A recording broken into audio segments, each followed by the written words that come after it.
Years ago, then you may have the package of a championship. Well, you mentioned the Lakers. Let's talk about the moves that they made yesterday. You say they're going to have to fill out the roster with minimum salary players, but they brought back several familiar faces. How do they look right now, given how tied up they are financially? They look old. They are arguably going to be one of the oldest championship contenders we've ever seen. They do say in the NBA, you win with men and not boys, but they may want to try to get a couple of boys because Taylor Horton-Tucker is still out there. They've got to try to bring him back. This is what LeBron wants. LeBron wants to play with guys he's familiar with and guys he trusts. That's what the Lakers are delivering him. They don't need any more home runs. They've got stars in place, but they need some singles. They may have started hitting a couple yesterday, but they need some more. All right, we'll see what they can do. In the meantime,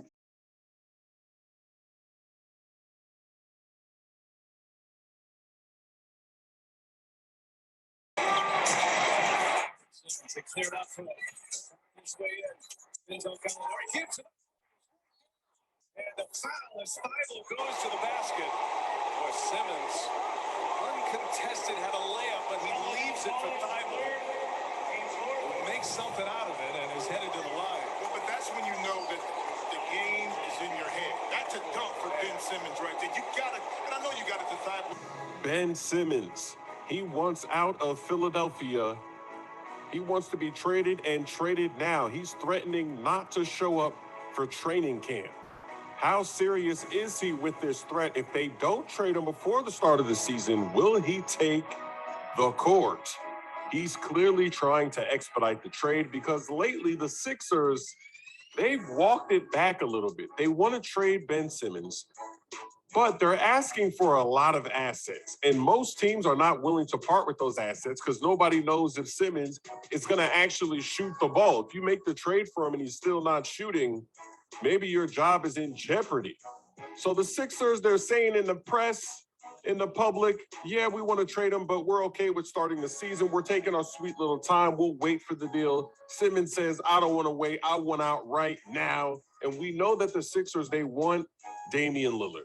There's other guards, there's other rumors of players that they're targeting, but they really want Lillard. They already missed out on James Harden. Lillard is their guy.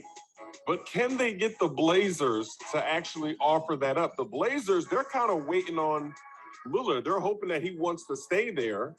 He has not come out and requested the trade, so they're not going to trade him for no reason. They're going to wait for him to say, hey, I want out. He's just seeing what happens, how they build the team. I don't think the Blazers are doing a good job building the team and making it better for him. So maybe this trade will end up happening eventually.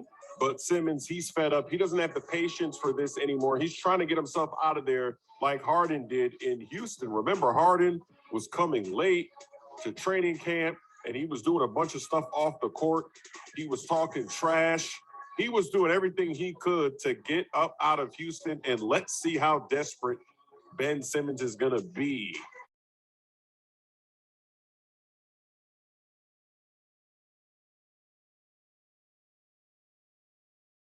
Don't ask me about it, is what we're hearing from some of the NBA stars out there in regards to their vaccination status. Of course, it becomes a rather important question as to whether or not stars are going to be able to play, given some of the state requirements we've seen here in New York.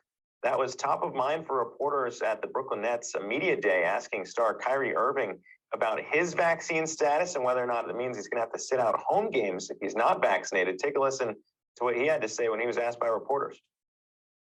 I'm a human being first, and obviously living in this public sphere, there's just a lot of questions about what's going on in the world of Kyrie, and I think I just would love to just keep that private and handle it the right way with my team and go forward together. Please, everything will be released at a due date. And once we get this cleared up, but as of right now, just please respect my privacy regarding anything around home games, what's happening, vaccination, please. And Akiko, we should note this is probably a small minority here when it comes to the NBA players. But if it's a big name player like Kyrie who has to sit out, obviously it's going to get a lot of attention. Yeah, I mean, more than 90% of NBA players have received at least one dose of the vaccine. So we're talking about a very vocal minority, but obviously to your point, somebody like Kyrie Irving getting a lot of attention because the Brooklyn Nets are among the favorites to win a championship. If he can't play in his home state, in his home arena, then what happens? But, you know, you mentioned New York. New York's certainly not the only one. The same goes for San Francisco and Chase Center there. You've got Andrew Wiggins from the Golden State Warriors calling for a religious exemption, which was then denied. And then you've got somebody like Bradley Beal with the Wizards saying that he got COVID, it wasn't so bad, so why should he go out and get the vaccine now? It's probably emblematic of a larger debate that's happening with those who have been holdouts, whether because of hesitation or because they're completely anti-vaccine. But it's going to be interesting to see how this is handled. I mean, you've got people in New York who are saying, look, if we have to show proof of vaccine to go into an enclosed space, whether that's a restaurant or a sports arena, players have to do the same. Yeah, it's pretty tricky here too, because, it sounds like the NBA wanted to do what the NFL did, be a little bit stricter to push its players to really go that far in mandating vaccines. But the players union, pretty strong and arguably stronger in the NBA to push back against that. Other stars weighing in on this as well. We heard from LeBron James when it comes to whether or not it should still be a personal choice to get vaccinated. Take a listen to what he had to say. I think everyone has their own choice to do what they feel is right for themselves and their family and things of that nature. I know that I was very skeptical about it all, but after doing my research and things of that nature, I felt like it was best suited for not only me, but for my family and for my friends. And, and that's why I decided to do it. So, but as far as I don't, you guys should know me, anything that I talk about, I don't talk about other people and what they should do.